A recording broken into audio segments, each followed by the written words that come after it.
Halo semuanya, bagaimana kabar kalian pagi hari ini? Sehat selalu dan masih tetap semangat ya dalam mengikuti pembelajaran. Pagi hari ini kita akan belajar tematik, yaitu tema 9, subtema 2, pembelajaran 4 sampai 6. Sebelum mulai belajar, sebaiknya kalian berdoa terlebih dahulu ya.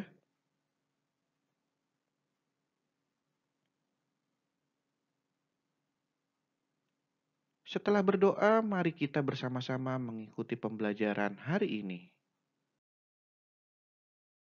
Yang pertama, kita akan belajar PPKN mengenai arti penting sebuah kerjasama. Manusia tentu memerlukan interaksi terhadap manusia yang lain. Manusia tidak akan bisa hidup tanpa orang lain, karena manusia adalah makhluk sosial. Seorang anak pasti membutuhkan orang tua untuk melindungi dan merawat. Siswa juga membutuhkan guru untuk membimbing dan memberi ilmu terhadap siswa tersebut. Sementara itu, manusia diharuskan untuk memiliki semangat kerjasama satu sama lain. Kerjasama adalah suatu bentuk kegiatan yang dilakukan secara bersama-sama untuk bisa mendapatkan atau mencapai tujuan bersama dengan mudah. Tujuan dari adanya kerjasama adalah mampu meringankan pekerjaan, menumbuhkan rasa persaudaraan, serta bisa mempercepat selesainya pekerjaan. Bentuk-bentuk kerjasama beraneka ragam dan ada juga di banyak lingkungan. Contohnya, kerjasama di rumah, kerjasama di sekolah, dan kerjasama di masyarakat. Apakah kalian bisa menyebutkan contoh kerjasama di rumah, kerjasama di sekolah, dan kerjasama di masyarakat? Contoh kerjasama di sekolah, yaitu membantu orang tua membersihkan rumah, membantu adik mengerjakan tugas. Lalu contoh kerjasama di sekolah, yang pertama bersama-sama membersihkan sekolah, melakukan kerja kelompok. Dan yang terakhir, contoh kerjasama di masyarakat yaitu melakukan kerja bakti dan melakukan ronda malam. Kewajiban dan hak terhadap sumber daya alam. Yang pertama, kita akan belajar mengenai kewajiban terhadap sumber daya alam. Berikut ini adalah kewajiban terhadap sumber daya alam dalam kehidupan sehari-hari. Yang pertama, mengurangi kegiatan yang banyak menggunakan sumber daya alam. Yang kedua, menjaga dan melestarikan alam untuk menjaga ketersediaan sumber daya alam. Yang ketiga, melakukan reboisasi untuk menjaga ketersediaan sumber daya alam terutama air. Yang keempat, memanfaatkan teknologi dan peralatan yang ramah lingkungan. Dan yang terakhir, memanfaatkan energi alternatif. Kalian pasti tahu ya, contoh dari energi alternatif. Yang kedua, hak terhadap sumber daya alam. Hak untuk memanfaatkan sumber daya alam bisa dilakukan secara langsung dan tidak langsung. Contoh pemanfaatan sumber daya alam secara langsung adalah hasil pertanian yang berupa sayur-sayuran, buah-buahan, dan biji-bijian dapat langsung dikonsumsi oleh masyarakat. Adapun pemanfaatan sumber daya alam tidak langsung, berarti sumber daya alam tersebut harus diolah terlebih dahulu agar dapat dimanfaatkan untuk kepentingan masyarakat. Contohnya, minyak bumi harus diolah terlebih dahulu agar bisa dimanfaatkan oleh masyarakat. Berikutnya pelajaran bahasa Indonesia, masih mengenai wawancara. Berdasarkan cara pelaksanaannya, kegiatan wawancara dikelompokkan menjadi 4. Kita lihat ya bersama-sama. Yang pertama, wawancara tertutup. Kegiatan wawancara dilakukan dengan cara tertutup.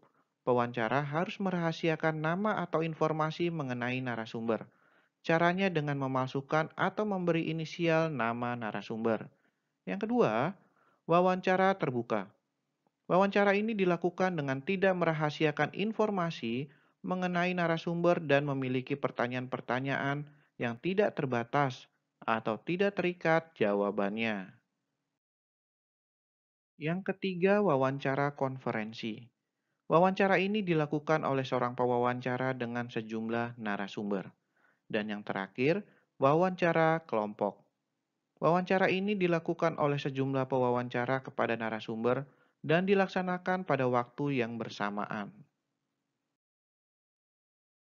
Guna mendapatkan informasi, ada beberapa metode yang digunakan oleh pewawancara ketika mengadakan sebuah wawancara.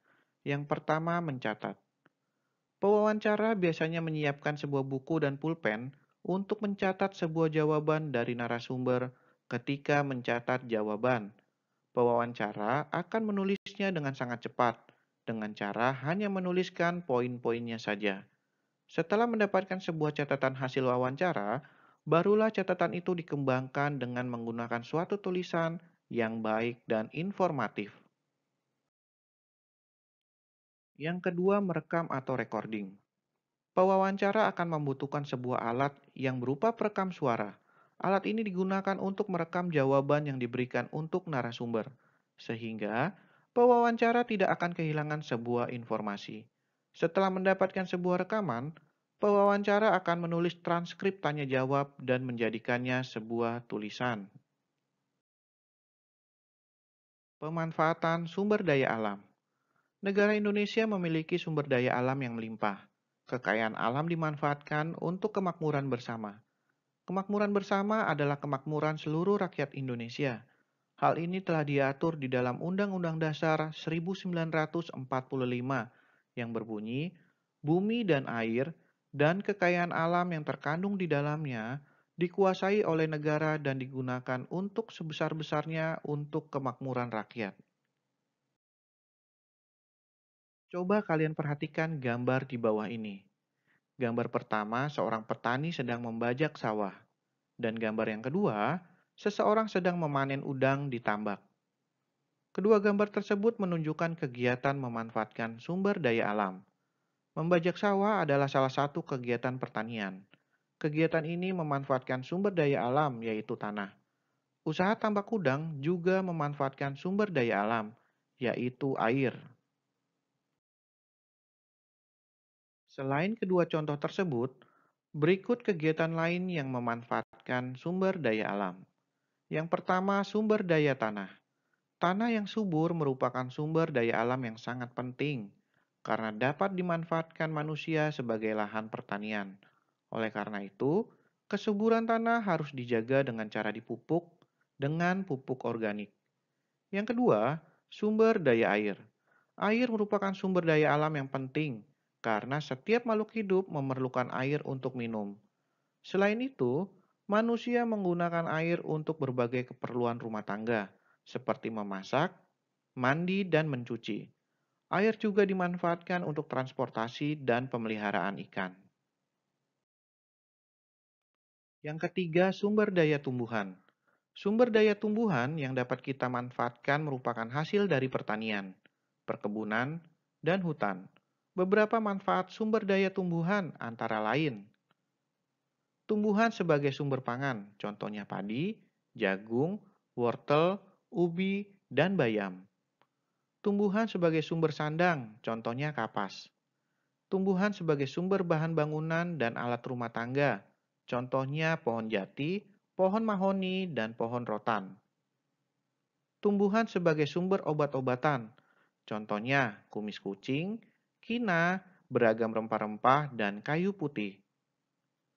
Tumbuhan sebagai bahan industri minuman, misalnya kopi, teh, dan coklat. Tumbuhan dimanfaatkan sebagai tanaman hias, misalnya suplir, palem, mawar, tulip, dan anggrek. Yang keempat, sumber daya hewan. Beberapa jenis hewan sengaja dipelihara oleh manusia untuk diambil manfaatnya. Beberapa manfaat hewan peliharaan antara lain sebagai berikut. Yang pertama, bebek dan ayam dimanfaatkan daging dan telurnya. Yang kedua, sapi dimanfaatkan daging dan susunya. Yang ketiga, domba diambil daging dan bulunya. Yang keempat, kerbau dan kuda dimanfaatkan tenaganya untuk transportasi. Yang kelima, beberapa jenis hewan air seperti ikan dimanfaatkan sebagai sumber makanan. Yang keenam, ulat sutra dimanfaatkan sebagai bahan baku pakaian. Yang ketujuh, ular dimanfaatkan kulitnya untuk membuat tas atau dompet. Dan yang terakhir, beberapa jenis hewan dimanfaatkan untuk pembuatan perhiasan, seperti kerang mutiara. Yang kelima, sumber daya barang tambang. Pemanfaatan sumber daya barang tambang antara lain sebagai berikut. Emas, perak, dan permata digunakan untuk perhiasan. Besi digunakan untuk bahan kemasan kaleng, kabel listrik, dan peralatan dapur. Pasir dan batu kapur digunakan untuk bahan bangunan. Batu bara dan minyak bumi dimanfaatkan sebagai bahan bakar. Manfaat minyak bumi untuk kehidupan manusia. Minyak bumi adalah salah satu sumber mineral yang sangat penting untuk kehidupan manusia. Minyak bumi didapatkan dari bagian kerak bumi dengan proses pertambangan atau kilang minyak. Minyak bumi menjadi komponen lengkap terutama sebagai bahan bakar dan sumber kehidupan. Berikut ini adalah beberapa manfaat minyak bumi dalam kehidupan manusia. Yang pertama, gas cair. Salah satu hasil dari pengolahan minyak bumi adalah gas cair. Kalian tentu sering menggunakan LPG. LPG itulah yang namanya gas cair. Gas cair merupakan produk dengan nilai yang lebih tinggi dibanding dengan bahan bakar lain untuk kendaraan. Untuk mendapatkan gas cair, minyak bumi harus diolah dan diproses dengan penyulingan dan pemurnian khusus. Yang kedua adalah bahan bakar. Minyak bumi harus diolah dahulu agar dapat dimanfaatkan. Minyak bumi tidak bisa langsung digunakan karena sangat berbahaya. Proses pengolahan minyak bumi melalui beberapa tingkatan, seperti proses penyulingan, sampai didapatkan beberapa komponen minyak bumi yang lebih ringan. Hasil dari proses penyulingan minyak bumi yang menjadi bahan bakar antara lain bensin, solar, bensol, dan minyak tanah. Beberapa jenis minyak tersebut menjadi bahan bakar untuk kendaraan. Yang ketiga, industri kimia. Hasil lain dari proses pengolahan minyak bumi sangat berperan dalam industri kimia. Beberapa produk dihasilkan dari olahan minyak bumi antara lain cat minyak, cat dinding, cat mobil, cat kayu, cat besi, dan beberapa produk plastik. Hasil samping dari pengolahan minyak bumi ini ternyata masih bisa dimanfaatkan untuk kehidupan manusia. Yang keempat, bahan serat sintetis. Berbagai bahan serat seperti rayon, nilon, polyester, dan bahan tekstil sintetis ternyata juga menggunakan salah satu hasil dari minyak bumi sebagai bahan pembuatannya. Minyak bumi yang telah melewati berbagai macam tahapan pengolahan akan menghasilkan berbagai produk. Salah satunya adalah bahan campuran serat yang tidak mudah terbakar. Yang kelima, produk keperluan dapur. Pernahkah kalian mengamati benda-benda yang ada di dapur? Alat-alat yang ada di dapur seperti kulkas, kunci pintu, oven, kursi, pipa saluran air, dan meja ternyata ada juga menggunakan minyak bumi dalam proses pembuatannya. Minyak bumi digunakan sebagai sumber panas maupun produk sampingan yang digunakan untuk mengolah aluminium, besi, atau baja. Yang keenam sebagai sumber bahan poliuretan. Bahan poliuretan mungkin akan selalu ada di setiap rumah. Namun, banyak orang yang tidak menyadarinya secara langsung. Salah satunya adalah berbagai benda yang mengandung busa. Busa mempunyai sifat yang tahan terhadap tekanan dan sangat nyaman untuk digunakan. Produk busa ternyata menggunakan minyak bumi sebagai bahan poliuretan. Produk ini lebih aman untuk digunakan manusia dan juga lebih ramah untuk lingkungan. Yang ketujuh, bahan produksi mobil. Beberapa bagian mobil seperti blok bodi pada mobil, kabel instalasi listrik, dan berbagai perangkat lainnya dalam mobil ternyata membutuhkan minyak mentah.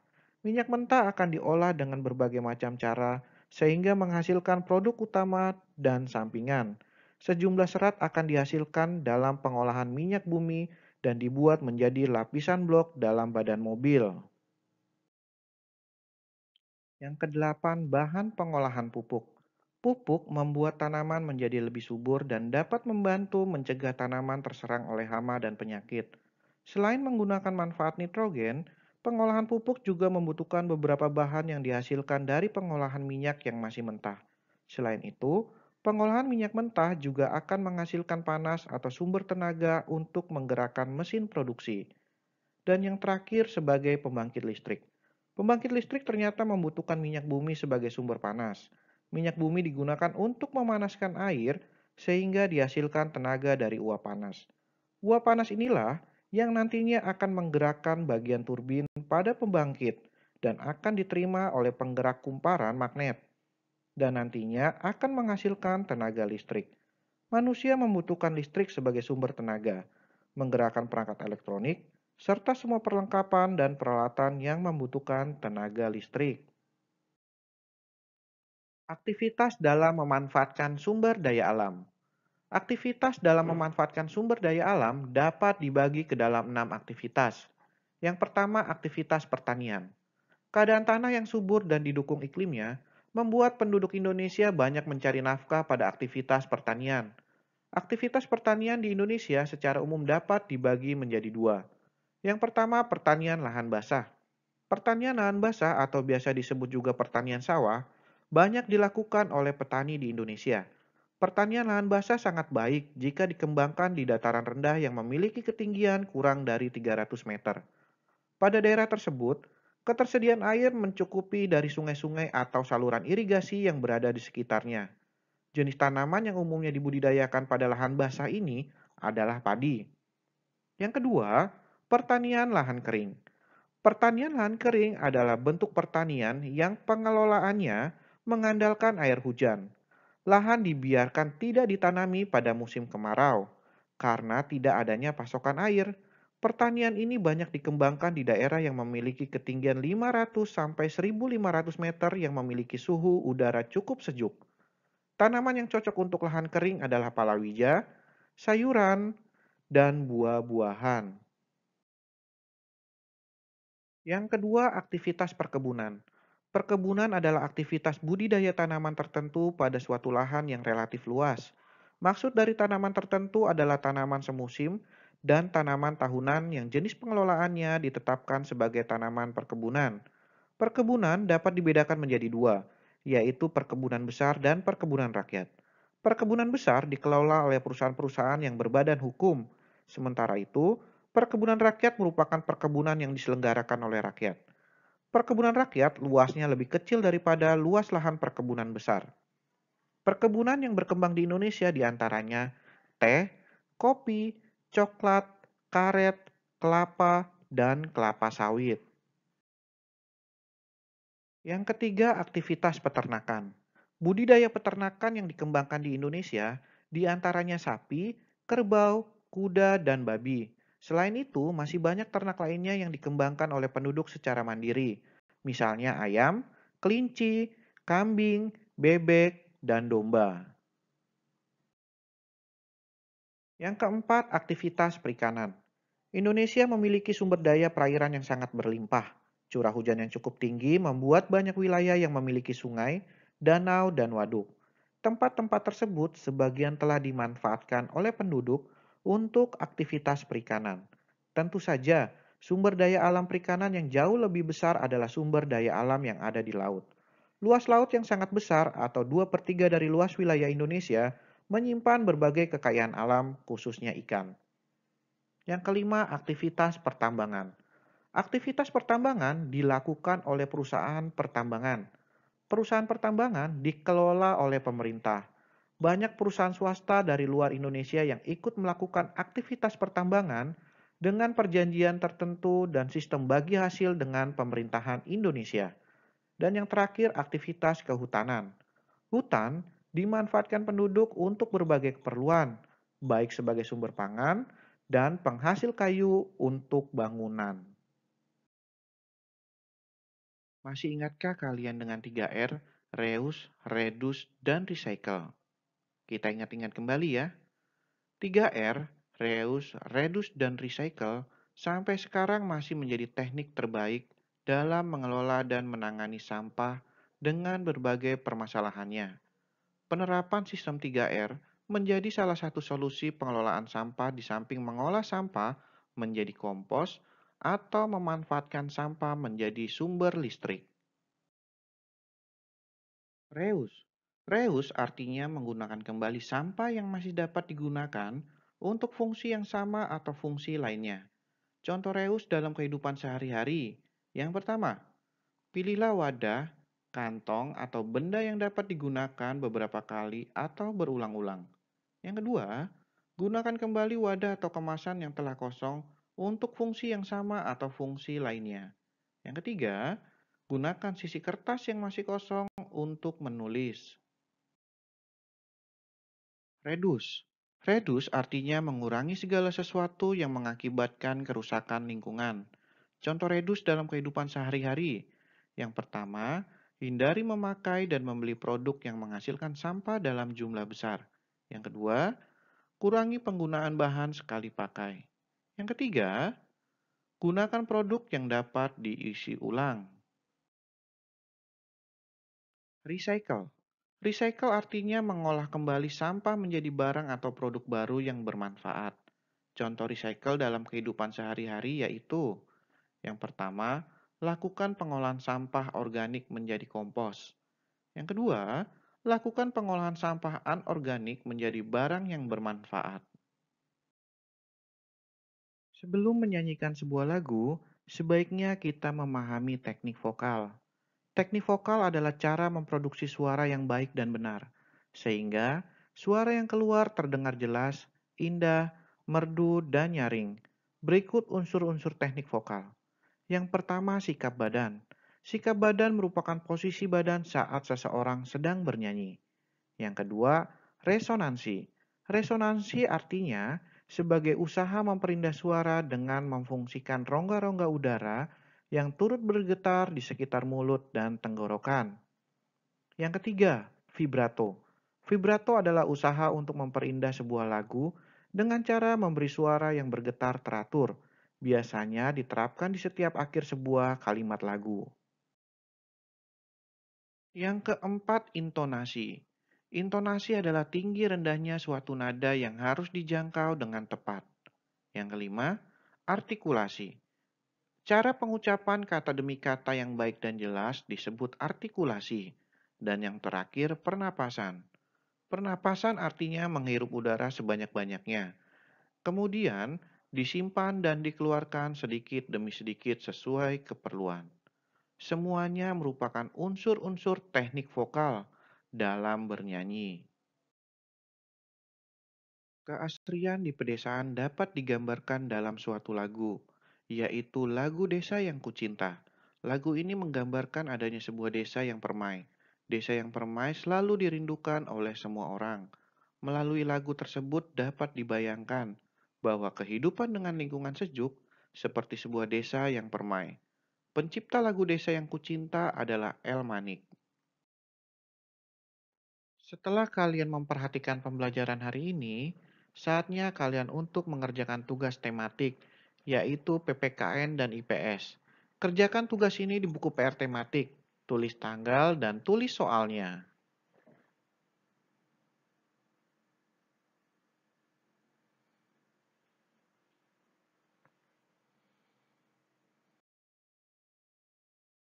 Sampai di sini pembelajaran tematik kita hari ini. Sampai bertemu kembali di pembelajaran tematik berikutnya. Terima kasih.